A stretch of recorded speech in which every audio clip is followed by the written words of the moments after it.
Hello, brothers and sisters. This is Tina. It's time for a daily devotional. Today, we're going to read a passage of God's words about science and knowledge. How does it corrupt mankind in the sense of us drawing farther away from God? Because there's good science and there's also good knowledge, but let's look at some of the ways in which it can corrupt mankind.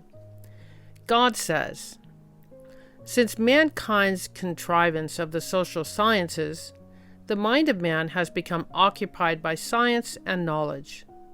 Science and knowledge then have become tools for the ruling of mankind, and there is no longer sufficient room for man to worship God, and no more favorable conditions for the worship of God. The position of God has sunk ever lower in the heart of man. Without God in his heart, man's inner world is dark, hopeless, and empty.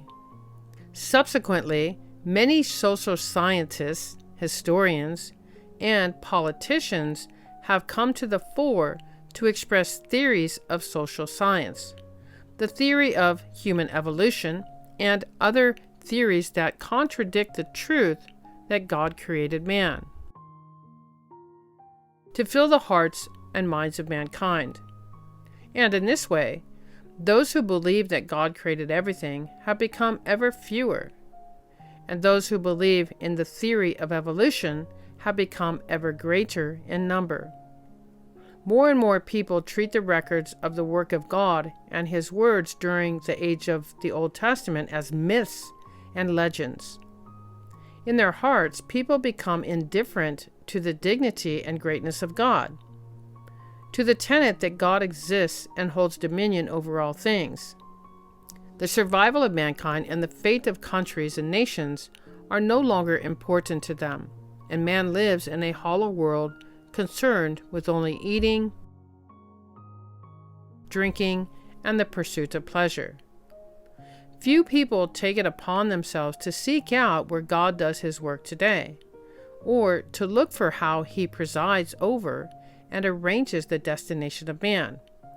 And in this way, unbeknownst to man, human civilization becomes less and less able to hew to man's wishes.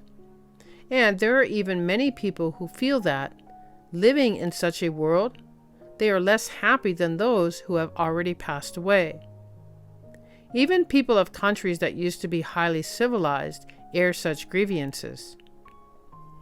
For without the guidance of God, no matter how much rulers and sociologists rack their brains to preserve human civilization, it is to no avail.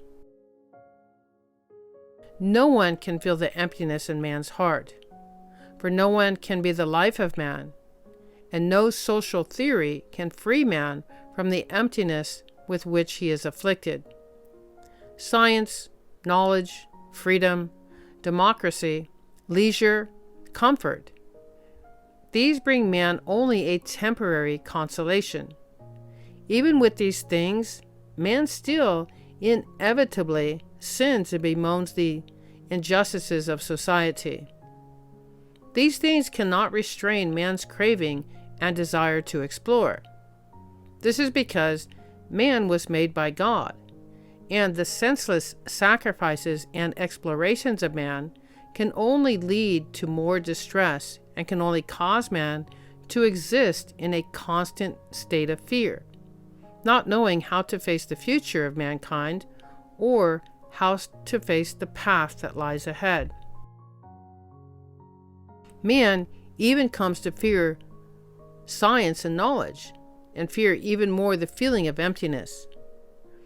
In this world, regardless of whether you live in a free country or one without human rights, you are utterly incapable of escaping the fate of mankind.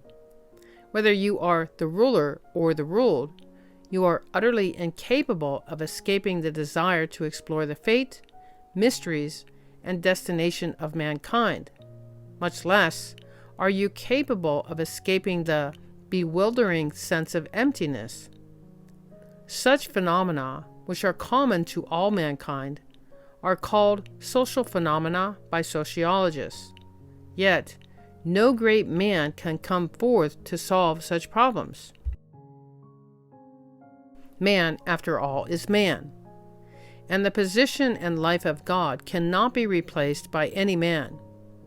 Mankind does not just require a fair society in which everyone is well fed and is equal and free. What mankind needs is the salvation of God and His provision of life to them. Only when man receives God's provision of life and His salvation can the needs, the yearning to explore, and the spiritual emptiness of man be resolved. If the people of a country or a nation are unable to receive the salvation and care of God, then such a country or nation will tread the road of decline toward darkness and shall be annihilated by God. Amen. This passage is a good passage of words, because when we look at science and knowledge, we think we need these things to survive, but we can see that where did atheism come about? In trying to prove the existence of something you can't see. Now, if we look at from the literal perspective, God is a spirit. But if we look at from the perspective of creation, who created everything? Only God could create life. So science has created the theory of evolution. So when people start to believe in evolution, they don't believe in God. And there's no place for God in their heart. So we can see that the position of God sinks lower in the heart of man. And without God in our heart, our inner world becomes hopeless and empty. And so more and more people, we think of like the Old Testament, a lot of people look at them as myths, as stories, as legends. And people don't understand, they don't believe that God exists, or He holds dominion over all things, or created all things. Right? So we know that our survival and the fate of the country and nations, they're important to our success or failure in how we believe in God. And mankind has come to cater to the fleshly desires of, eating and drinking and the pursuit of pleasure in our everyday lives. So a lot of people don't take time to seek, what is God doing today? Even the believers are sitting around waiting for the Lord to come on a cloud. So we know that over time, science is a way that Satan uses to draw mankind farther and farther away from God to occupy his mind. And we know that science is like theory. Science is always disproved. Like I said, there's good science and bad science. And only God can actually teach us the things of creation and how things really are, like when God talks about the air or the temperature or the sound. We can learn about these things from God.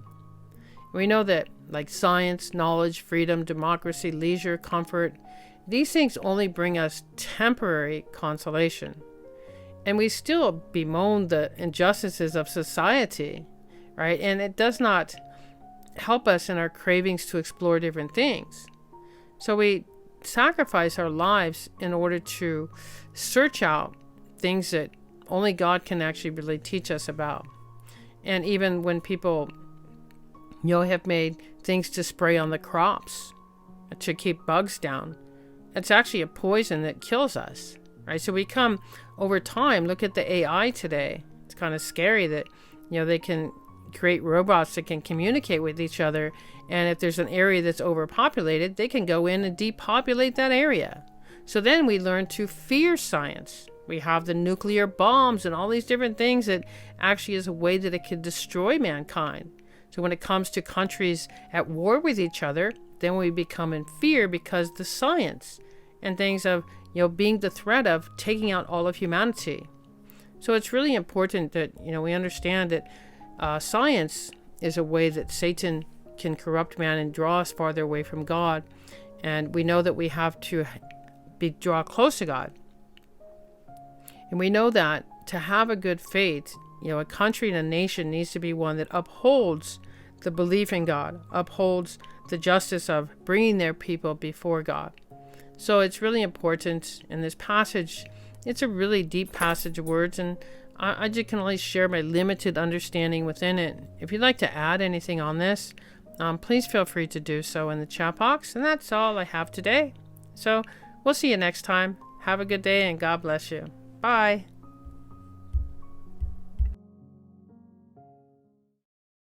Thank you for watching. And if you like our video, please click on the like and subscribe button. Hope to see you next time.